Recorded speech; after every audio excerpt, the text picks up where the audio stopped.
Hello friends, भागवती PG college की online classes में आपका स्वागत है। आज हम बीएससी सेकंड ईयर के अंतर्गत जो हमारा पेपर चल रहा था फर्स्ट और पेपर है हमारा आर्थ्रोपोडा से प्रोटोपोडेटा तक, और जो टॉपिक है अपना आज का, उस टॉपिक का नाम है डाइजेस्टिव सिस्टम ऑफ वेलेनोग्लोसस, यानी कि पाचन तंत्र है। हम वेलेनोग्लोसस के अंतर्गत पढ़ेंगे डाइजेस्टिव सिस्टम ऑफ वेलेनोग्लोसस। तो आपको बता देते हैं कि जैसे हम पाचन तंत्र का स्टडी करते हैं, तो पाचन तंत्र के स्टडी के अंतर्गत आपको ध्यान होना चाहिए कि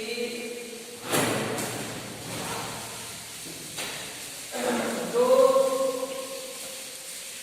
एलिमेंट्री कैनाल है, यानी ये कैसी होती है, क्या नहीं है, इसके बारे में आपको ध्यान होना चाहिए। सबसे पहले अगर हम स्टार्ट करते हैं तो इसको हम एलिमेंट्री कैनाल का जो अध्ययन है उसके आधार पर हम उनको पढ़ पाते हैं। तो देखो, वेलेनोग्लोसस है, उस वेलेनोग्लोसस के अंतर्गत जो एलिमेंट्री कैनाल होती है, यानी कि जो आहार नाल होती है, वो एक तो क्या होती है भाई, सुविकसित होती है। सुविकसित का मतलब क्या है, वो माउथ टू एनस, यानी कि माउथ से लेकर और एनस है वहां तक वो क्या होती है, फैली हुई होती है, और लंबी एवं कैसी होती है, वो नलिकाकार होती है। तो यहाँ से हम स्टार्ट करते हैं। साथ ही इसमें जो पाचन तंत्र होता है वो निम्न भागों से मिलकर बना होता है। अब जैसे हम किसी का भी पाचन तंत्र पढ़ते हैं तो सबसे पहले हम पाचन तंत्र को दो भागों में बांटते हैं। एक तो अपना होता है इसके अंतर्गत आहार नाल, एलिमेंट्री कैनाल, और दूसरा इसके अंतर्गत होता है पाचक ग्रंथियां। अब इसके अंतर्गत क्या है, एलिमेंट्री कैनाल सुविकसित है तो सभी ऑर्गन उसके अंतर्गत पाए जाएंगे, और पाचक ग्रंथि की अगर हम बात करते हैं तो इसकी जो एलिमेंट्री जो कैनाल होती है वो ही पाचक ग्लैंड का क्या करती है, कार्य करती है। उसमें कई गॉबलेट सेल वगैरह, म्यूकस सेल वगैरह पाई जाती है जो क्या करती है, पाचक रसों का स्रावण करती है। अब हम यहाँ पर जैसे इसका पाचक तंत्र को स्टार्ट करते हैं तो सबसे पहले हम एलिमेंट्री कैनाल से ही लेते हैं कि इसका जो पाचन तंत्र स्टार्ट होगा उस पाचन तंत्र के निम्न भाग होते हैं। आप लिख सकते हो पाचन तंत्र के निम्न भाग होते हैं, निम्न भाग। और निम्न भाग के अंतर्गत हम पहला अगर बात करते हैं तो अपने आती है एलिमेंट्री कैनाल। इसके बारे में हम पढ़ते हैं एलिमेंट्री कैनाल है, और ये जो एलिमेंट्री जो कैनाल होती है इसको हम क्या बोलते हैं, आहार नाल बोलते हैं, आहार नाल बोलते हैं। अब सभी जानते हो कि आहार नाल होती है जो मुख से लेके और एनस यानी कि गुदा तक फैली हुई होती है, और इसके क्या होते हैं, निम्न भाग होते हैं। तो भाग कौन से, सबसे पहले तो इसके अंतर्गत आता है माउथ, जिसको मतलब मुख के नाम से जाना जाता है। दूसरा, माउथ के बाद में जो इसके अंतर्गत स्ट्रक्चर आती है वो आती है इसके अंतर्गत बकल केविटी। वो क्या आती है, बकल केविटी, बकल केविटी, जिसको मतलब मुख गुहा के नाम से जाना जाता है। तीसरी इसके अंतर्गत आती है फेरेंज, जिसे अपन ग्रसनी के नाम से जानते हैं, ग्रसनी इसको हम बोलते हैं। और ये हमारी क्या है, मुख गुहा है, और ये क्या है, माउथ नहीं है, मुख जिसे अपन बोलते हैं या मुंह। और चौथा इसके अंतर्गत पार्ट आता है, उसका नाम है इसोफेगस, जिसको हम क्या बोलते हैं, ग्रसिका। और उसके बाद में फिफ्थ जो पॉइंट आता है इसमें वो आता है इंटेस्टाइन। इंटेस्टाइन इसको हम बोलते हैं आंत्र, और फिर इसका छठा पार्ट जो आता है वो होता है एनस। अब आप ध्यान देंगे इन पार्टों के अंतर्गत मतलब आपको क्या है, इसका जो डाइजेस्टिव सिस्टम है वो पढ़ना है। केवल आप इस पर ये मैंने आपको पॉइंट है ये आपको ध्यान रखने हैं। उस ध्यान रखने के बाद में यहाँ जो मैंने ये डायग्राम लिखा रखा है, ये डायग्राम किसका है, इसके गैलेनोप्रोसिस के डाइजेस्टिव सिस्टम यानी पाचन तंत्र का है। तो किसी भी एनिमल की जब हम एनाटॉमी पढ़ते हैं या कहीं भी जो हम सिस्टम पढ़ते हैं तो उस सिस्टम के अंतर्गत तीन बातें आपको ध्यान होनी चाहिए, तीन बातें। और वो बातें क्या होती है, पहली जो बात होती है किसी भी ऑर्गन को हम पढ़ रहे हैं, चाहे एलिमेंट्री कैनाल हो, चाहे एलिमेंट्री कैनाल की पार्ट हो, माउथ हो, बकल केविटी हो, या फेरेंक्स हो, इसोफेगस हो, या इंटेस्टाइन हो, इनकी सबसे पहले इनकी स्थिति क्या है, यानी कि पोजीशन इनकी क्या है। ये पोजीशन है आपको क्या है इसके अंतर्गत बतानी होती है कि माउथ कहाँ प्रेजेंट होता है, कहाँ नहीं प्रेजेंट होता है, दृष्टि कहाँ होती है, कहाँ नहीं होती है। फिर उसके बाद में उनकी हमको क्या बतानी होती है, इसकी संरचना बतानी होती है, स्ट्रक्चर को हमें बताना होता है। और थर्ड इसका जो होता है वो होता है फंक्शन यानी कि कार्य। तो आप इसमें ज्यादा याद करने की जरूरत नहीं है या फिर आपको ज्यादा बेटर लिखने की जरूरत नहीं है, केवल आप डाइजेस्टिव सिस्टम ये मैं नहीं कह रहा गैलेनोप्रोसिस एंड ओनली अगर एनिमल्स है तो उसके अंतर्गत केवल आपको जो याद करना है वो क्या करना है, स्थिति यानी कि वो कहाँ पर प्रेजेंट होता है। फिर उसके बाद में संरचना कैसी है, गोल है, छिद्र है, खुला है, वृत्ताकार है, कैसी संरचना। फिर उसका क्या होता है फंक्शन, जैसे भोजन ग्रहण करना है, पाचन का या अन्य, ये चीजें हमको इसके अंतर्गत ध्यान रखते हैं। अब हम आगे की ओर बढ़ते हैं तो इसमें बढ़ने के लिए सबसे पहले हम बात करते हैं माउथ की। तो गैलेनोप्रोसिस जो होता है उस गैलेनोप्रोसिस का जो माउथ होता है, ये देखो आपको इसके अंतर्गत दिखाई दे रहा होगा ये माउथ। तो गैलेनोप्रोसिस का माउथ एक तो क्या होता है अधर सतह पर होता है, यानी माउथ की हम जैसे बात कर रहे हैं तो ये देखो एक तो अधर सतह पर होता है। दूसरी इसकी जो विशेषता ये होती है कि ये कहाँ पाया जाता है, ये जो प्रोबोसिस भाग होता है और जो ट्रंक भाग होता है, प्रोबोसिस भाग और इसका जो ट्रंक में कॉलर भाग, ये देखो इसको यहाँ से अगर डिवाइड करते हैं तो ये इसका क्या है पी पोर्शन है, ये जो इसका क्या है सी पोर्शन है, और ये जो है ये इसका क्या है टी पोर्शन है। प्रोबोसिस है, कॉलर है, और ये क्या है ट्रंक है। अब इसके अंतर्गत हम माउथ की बात करते हैं तो प्रोबोसिस और कॉलर का जो मध्य स्थान होता है यानी इनका जो जॉइंट होता है वहां पर एक क्या पाया जाता है माउथ पाया जाता है। और माउथ इसमें एक कॉलर की जो संरचना होती है, ये कॉलर की संरचना क्या होती है कि जैसे आपको पता है कि ये इस प्रकार से गैलेनोप्रोसिस है, इस गैलेनोप्रोसिस का क्या होता है ये प्रोबोसिस होता है, और इसके अंतर्गत ये स्टाल एसटीएल के स्टाल क्या नहीं होता बेटा ब्रंग, जिसको बोला जाता है प्रोबोसिस स्टाल। अब इस प्रोबोसिस स्टाल और ये यहाँ पर इस प्रकार से थोड़ा ऊपर की ओर क्या है ये कॉलर होता है, इसका कॉलर पार्ट होता है जो इस प्रोबोसिस को यानी जैसे मान लीजिए ये क्या है प्रोबोसिस है और ये क्या है कॉलर है, इस कॉलर को यहाँ पर थोड़ा सा क्या है ये कॉलर प्रोबोसिस पार्ट को ढके हुए रहता है। तो इस जो ढके हुए जो संरचना है रहता है उसको हम बोलते हैं कॉलरेट। तो अधर सतह पर पाया जाता है। साथ ही अगर हम बात करते हैं तो ये क्या है एक प्रोबोसिस स्टाल व कॉलर क्षेत्र के अग्रभाग में, प्रोबोसिस स्टाल ये कॉलर क्षेत्र का जो अग्रभाग होता है उसमें छोटी सी खांच के द्वारा खुलता है। तो इसकी संरचना कैसी होती है, छोटी जो ग्रोव होता है खांच होता है उस जैसी इसकी संरचना होती है, खांच में के अंदर खांच में खुलता है।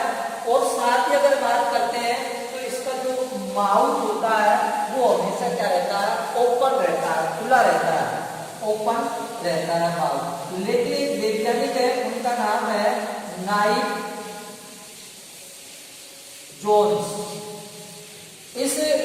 सोर्स वैज्ञानिक है, इन्होंने 1952 में बताया कि इसके अंतर्गत क्या है, प्रोबेसिस पार्ट के अंतर्गत या इसमें क्या है कि दो प्रकार की नस्ल पाई जाती है। एक तो होती है इसमें अरिये, जिसको अपन रेडियल बोलते हैं, और दूसरी इसके अंतर्गत पाई जाती है, उसको बोलते हैं सेकेंडरी, जिनका इंग्लिश में सेकेंडरी को बोलते हैं कॉन्ट्रिक्यूटर। तो ये अरिये एवं जो सेकेंडरी पेशियां होती है, अरिये पेशियां मुंह को ओपन करने के कार्य करती है, जबकि सेकेंडरिया होती है वो मुंह को बंद करने का कार्य करती है। तो ये इतनी जो चीजें मैंने आपको बताई है, ये सब चीजें हैं, आपको किसमें ध्यान रखना है, ये माउथ के अंतर्गत आपको ध्यान रखना होगा। उसके बाद में हमारी जो अगला पॉइंट आता है डाइजेस्टिव सिस्टम के अंतर्गत, वो है अपना वोकल कैविटी, जिसे अपन मुख गुहा के नाम से जानते हैं। और मैंने ये बता रहा था कि कोलन क्षेत्र के अंतर्गत ये यहाँ से लेकर यहाँ तक का जो पार्ट होता है, ये पार्ट क्या कहलाता है, वोकल कैविटी कहलाता है, मुख गुहा कहलाता है।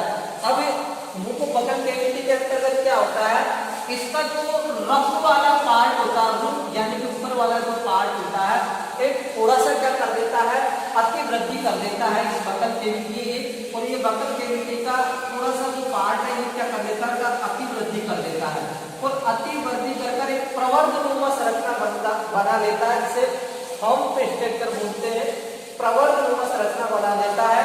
ये प्रवर्धनुमा संरचना क्या होती है, प्रोबोसिस के अंदर घुस जाती है। ये प्रोबोसिस है, इस प्रोबोसिस के अंतर्गत घुस जाती है, और ये प्रोबोसिस को क्या करती है, सहारा प्रदान करने का कार्य करती है। और ये जो प्रवर्धनुमा संरचना घुसी है, इसको अंदर जो प्रवेश करिए, इसको हम बोलते हैं वोकल डाइवर्टिकुलम। इसको क्या बोलते हैं, वोकल डाइवर्टिकुलम, जिसका हिंदी नाम है मुख अंदर नाल के नाम से इसको जाना जाता है।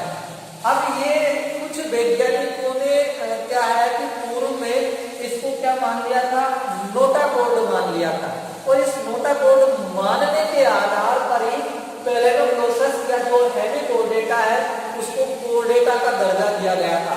लेकिन वर्तमान के अंतर्गत क्या नाम से जो अपना उत्तम विज्ञान और परिवर्तन विज्ञान है, उन्होंने कहा कि ये नोटाकॉर्ड नहीं है, एक वोकल कैविटी की अति वृद्धि है, जो कि नोटाकॉर्ड की जैसे इसके अंतर्गत कैरेक्टर दिए, इसलिए इसको कोर्डेटा से हटाकर और हेमिकोर्डेटा यानी कि अर्ध कोर्डेटा के अंतर्गत इसको रखा गया है। फिर उसके बाद में आगे हम चलते हैं, वोकल कैविटी हो गया, और वोकल कैविटी के देखो यहाँ पर जो वोकल कैविटी है वो आगे जाकर मतलब ओपन होती है, और इस वोकल कैविटी के अंतर्गत एक स्ट्रक्चर पाई जाती है, जिससे क्या है दो भागों के अंतर्गत क्या हो जाती है, बच्चे डिवाइड हो जाती है। इसके अंतर्गत ये जो स्थान आपको दिख रहा है, इसका नाम होता है प्रोबोसिस सिलोम होता है, ये पूरा नहीं आया इसमें, सिलोम, ये प्रोबोसिस सिलोम होता है इसके अंतर्गत, जो कि आपको मैंने किसके अंतर्गत बताया था, स्केलेटन के अंतर्गत बताया था। प्रोबोसिस सिलोम स्केलेटन जो पढ़ाया था उसके अंतर्गत ये एक शुद्ध कंकाल होता है, ये पोलर सिलोम होता है, ये इसके अंतर्गत पोलर स्केलेटन बनाता है। पोलर स्केलेटन के अंतर्गत ये दो सिलोम होगी। इसमें बताया था कि जो पोलर सिलोम है वो आगे चलकर दो भागों में डिवाइड हो जाती है, एक भाग क्लियर पोलर सिलोम का, एक भाग यहाँ पर है इसका पोलर सिलोम का। अब वोकल कैविटी की बात हो गई। वोकल कैविटी के बाद में हम जैसे ही बात करते हैं तो वोकल कैविटी का जो पश्चिम भाग होता है वो तो क्या है, ग्रसनी में ओपन होता है। इसका जो पश्चिम भाग होगा, पीछे का जो भाग होगा वो क्या है, ग्रसनी में ओपन होता है, यानी कि फेरिंक्स। अभी यहाँ पर जो स्टार्ट होगा अपना, जिसको अपन बोलते हैं ट्रंक क्षेत्र, और इस ट्रंक क्षेत्र के लिए मैंने आपको तीन भाग बताए थे। कौन कौन से, एक तो ब्रैंकियल जेनाइटल रीजन बताया था, एक मैंने आपको बताया था हिपेटिक रीजन, और एक मैंने बताया था पोस्ट हिपेटिक रीजन। ये किसके होते हैं, ट्रंक पार्ट के होते हैं। एक तो क्या है ब्रैंकियल जेनाइटल रीजन, एक है इसमें हिपेटिक रीजन, एक है इसमें post hepatic region, part of trunk, यानी कि किसके पार्ट है, ट्रंक के पार्ट होते हैं। ट्रंक यानी होता है इसका घर। अब हम ग्रसनी की जैसे ही बात करते हैं तो बकल कैविटी ग्रसनी के अंतर्गत होती है, लेकिन ये जो ग्रसनी है इसकी संरचना कुछ इस प्रकार से होती है। ये मैंने इसकी क्या बता रखी है, फेरिंक्स यानी कि ग्रसनी, यानी कि अगर मैं बात करूं इसकी तो ये इस प्रकार से स्ट्रक्चर होती है, ये इस प्रकार से क्या होती है भाई, संरचना होती है। इसके अंतर्गत ये एक मतलब मेम्ब्रेन होती है, मेम्ब्रेन एक झिल्ली होती है, उस झिल्ली को बोला जाता है इसमें मिसेंट्री। मिसेंट्री को बोलते हैं हिंदी में मीसेंकाई। मीसेंकाई जो क्या करती है, दो को मतलब जोड़ने का कार्य करती है। ये देखो इसके जो सीलोम है ये मिसेंट्री है, ये इसके अंतर्गत सीलोम, और इसका जो ग्रसनी पार्ट है इसको मतलब ये जोड़ने का कार्य करती है, दो भागों में डिवाइड करती है। तो मैं आपको बता रहा था इसकी जो ग्रसनी है वो दो भागों में डिवाइड हो जाती है। ये जो वाला भाग होता है ये मैंने बता रखा है, इस भाग को हम बोलते हैं पेराब्रेंकियल, ये इसको बोला जाता है गिल स्लिट, और इस भाग का जो नाम है ब्रेंकियल स्लिट के नाम से इसको जाना, वो ब्रेंकियल रीजन के नाम से हम इसको जानेंगे। ब्रेंकियल पोर्शन ऑफ फेरिंक्स ये नाम भी दे रखा, हाँ ये रहा ब्रेंकियल पोर्शन ऑफ फेरिंक्स।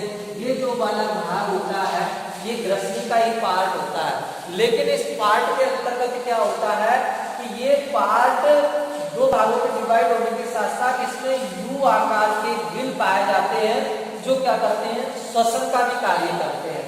फिर उसके बाद में इसमें जैसे ही जल धारा अंदर आती है तो इसमें गिल में चल जाती है, श्वसन का कार्य हो जाता है, और जो भोजन होता है इस वाले मार्ग से वो पहुंच जाता है किसके अंतर्गत, इंटेस्टाइन के अंतर्गत। इनकी जो मेम्ब्रेन होती है ग्रसनी की है, ईसोफेगस की है, इनकी जो मेम्ब्रेन होती है वो एक थोड़ी गोबलेट से या म्यूकस का स्राव करती है, पाचन का भी कार्य करती है। तो बकल की ग्रसनी हो गई, तो ग्रसनी के बाद में ग्रसिका को बता रहा है। ग्रसिका, ये ग्रसिका क्या होती है, ग्रसनी ग्रसिका के अंतर्गत ओपन होती है और ट्रंक पार्ट के अंतर्गत ही होती है, और ये एक लंबी सक्रिय नलिका होती है ग्रसिका, जो भोजन को आगे धकेलती है। और ग्रसिका किसमें खुलती है, इंटेस्टाइन के अंतर्गत खुलती है। तो ये मैं बात करूंगा यहाँ पर इंटेस्टाइन।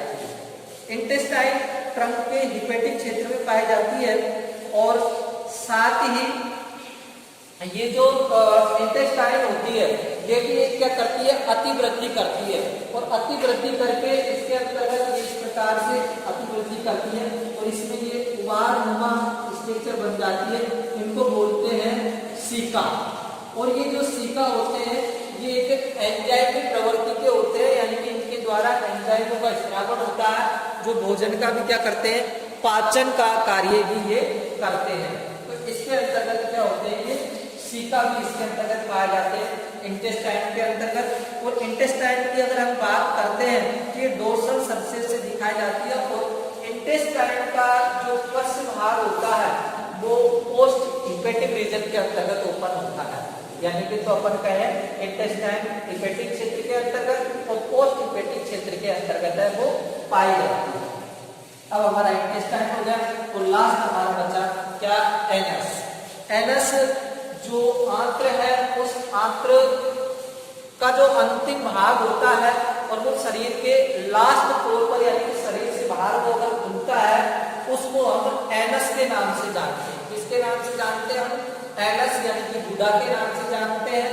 और ये क्या करता है, अपचित भोज्य पदार्थ होते हैं उनको शरीर से बाहर निकालने का कार्य करता है। तो एनस अपचित भोज्य पदार्थ होते हैं उनको बाहर निकालने का कार्य करता है। और ये जो अपचित भोज्य पदार्थ होते हैं, वेलेनोक्लोसस का जो बिल होता है, उस बिल के पश्च छोर पर ये आपको दिखाई देते हैं। पश्च छोर है वहां पर ये क्या है, दिखाई देते हैं। तो इस प्रकार से भाई इसका जो एलिमेंट्री कैनाल है वो कंप्लीट हुआ। पूरे भाग मैंने आपको बताया, एक बार फिर से बता देता हूँ। बाउल प्रोबोसिस में कोलर क्षेत्र के अंतर्गत पाया जाता है। बकल कैविटी कोलर क्षेत्र में पाई जाती है। फिर बकल कैविटी एक अतिवृद्धि करके डायवर्टिकुलम बनाती है। फिर बकल कैविटी फेरिंग्स के अंतर्गत ओपन होती है। फेरिंग्स फ्रंट का ही पार्ट होता है और फेरिंग्स दो भागों के अंतर्गत बढ़ जाती है और जिसमें से एक भाग होता है ब्रैंकियल पोर्शन ऑफ फेरिंग्स, दूसरा इसका डाइजेस्टिव पार्ट होता है। और ये जो फेरिंग्स जो अलग करने वाली होती है उसका नाम है पेराब्रैंकियल रीजन को बोलते हैं। और इसके बाद में ईसोफेगस होता है, गले का यानी कि जो ग्रसनी ओपन होती है ईसोफेगस में। फिर इंटेस्टाइन होता है जो कि हिपेटिक एंड पोस्ट हिपेटिक क्षेत्र के अंतर्गत पाई जाती है और इंटेस्टाइन ओपन का होता है एनएस में जो कि लास्ट पोस्ट हिपेटिक क्षेत्र पर वो पाया जाता है। इसमें ये डोर्सल नर्व कोड होता है, ये डोर्सल लॉन्गिट्यूडनल ब्लड वेसल्स होती है यानी कि रुधिर वाहिनियां होती है। इसमें वेंट्रल नर्व कोड है और ये वेंट्रल लॉन्गिट्यूडनल अनुदैर्ध्य रुधिर वाहिनियां होती है। अब ये अपना हो जाने के बाद आती है इसमें मैकेनिज्म ऑफ डाइजेशन। सेकंड जो अगर हम उल्ट करते हैं इसमें वी तो वो आता है मैकेनिज्म ऑफ डाइजेशन। ये इसके अंतर्गत आता है मैकेनिज्म ऑफ डाइजेशन।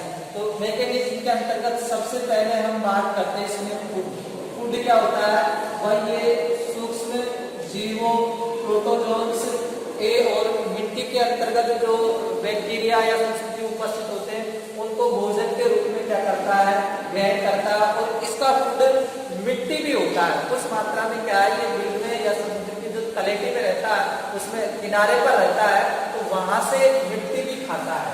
तो इसका फूड हो गया। फिर उसके बाद में आता है इसमें सेकेंड पॉइंट होता है वो आता है फीडिंग। फीडिंग का मतलब होता है आसन, आसन का मतलब होता है ग्रहण करना। अब देखो ये ग्रहण कैसे करता है, तो इसको देखो ये जो मतलब मिट्टी के अंतर्गत जैसे रहता है या पानी में भी अगर चला जाता है तो इसका ये जो माउथ होता है, इस माउथ पर क्या पाए जाते हैं, इस माउथ से होकर मतलब भोजन एंटर करता है और इस माउथ पर एक संरचना रह गई इसका नाम है pre oral ciliary organ. Pre oral ciliary organ, इस पर क्या होती है, कुछ मसल्स वगैरह पाई जाती है और वो मसल्स क्या करती है, इस माउथ को बंद करने का भी कार्य करती है, लेकिन साथ ही ये परीक्षण का भी कार्य करती है। टेस्टिंग का कार्य भी प्री ओरल सिलेरी ऑर्गन के द्वारा किया जाता है। यानी कि जैसे ही जलधारा या खाद्य पदार्थ इसके अंतर्गत प्रवेश करते हैं, अगर खाद्य पदार्थ मेलानोग्लोसस के अगर अनुकूल है तो उनको अंदर भेज दिया जाता है और अगर अनुकूल नहीं है उनको बाहर रिजेक्ट कर दिया जाता है। तो वो किसके द्वारा होता है, प्री ओरल सिलेरी ऑर्गन के द्वारा होता है। अब देखो इसने भोजन माउथ के द्वारा ग्रहण किया, उसके बाद में भोजन को कहाँ पहुंचा दिया, बकल केविटी। और बकल केविटी के अंतर्गत जैसे भोजन जाता है तो बकल केविटी से आगे जाता है इसका फेरिंक्स यानी कि ग्रसनी के अंतर्गत। अब ग्रसनी के अंतर्गत जैसे ही भोजन जाएगा, भोजन किसके साथ, जलधारा है, मिट्टी के रूप में जाता है। तो जलधारा के साथ जो भोजन जाता है उसके अंतर्गत जल को तो अलग कर लिया जाता है और जल को कहाँ भेज दिया जाता है, जल को भेज दिया जाता है इसके गिल के अंतर्गत। और गिल के अंतर्गत जैसे ही भेजा जाता है जल को, तो श्वसन की प्रक्रिया है वो क्या हो जाती है, कंप्लीट हो जाती है। यानी कि श्वसन प्रक्रिया भी इसके द्वारा कर ली जाती है जैसे भोजन ग्रहण करता है। और बाकी जो भोजन के पदार्थ होते हैं उनको किसके अंतर्गत डाल दिया जाता है, फेरिंक्स यानी कि ग्रसनी के अंतर्गत डाल दिया जाता है, जिसकी दीवार कैसी होती है, श्लेष्मा युक्त होती है और पाचक रसों का स्त्रावन करने युक्त होती है। तो इसके अंतर्गत जैसे गया तो वहां से ग्रसनी में कुछ पाचन हुआ, फिर उसके बाद में ईसोफेगस से वो चले जाता है इंटेस्टाइन और इंटेस्टाइन से वो कहाँ चले जाता है, वो चले जाता है एनस कोड के द्वारा बाहर निकाल दिया जाता है। तो ये तो इसके अंतर्गत असल में ऐसे हो गया असल में। तो तीसरा जो इसके अंतर्गत आता है वो आता है डाइजेशन। इस डाइजेशन का अंतर्गत मतलब क्या होता है, पाचन। तो पाचन आप इस तरीके से जानते हैं, इसमें फेरिंक्स में और इसके इंटेस्टाइन में पोस्ट हिपेटिक सीका वगैरह ये पाए जाते हैं, जिनसे विभिन्न प्रकार के एंजाइमों का स्त्राव होता है जो क्या करती है, पाचन में सहायक होती है। तो इस प्रकार से जो डाइजेस्टिव सिस्टम है मेलानोग्लोसस का वो कंप्लीट होता है और इन पार्टों के अंतर्गत आपको याद करना है। तो नेक्स्ट टॉपिक के साथ हम नेक्स्ट क्लास में तब तक के लिए धन्यवाद।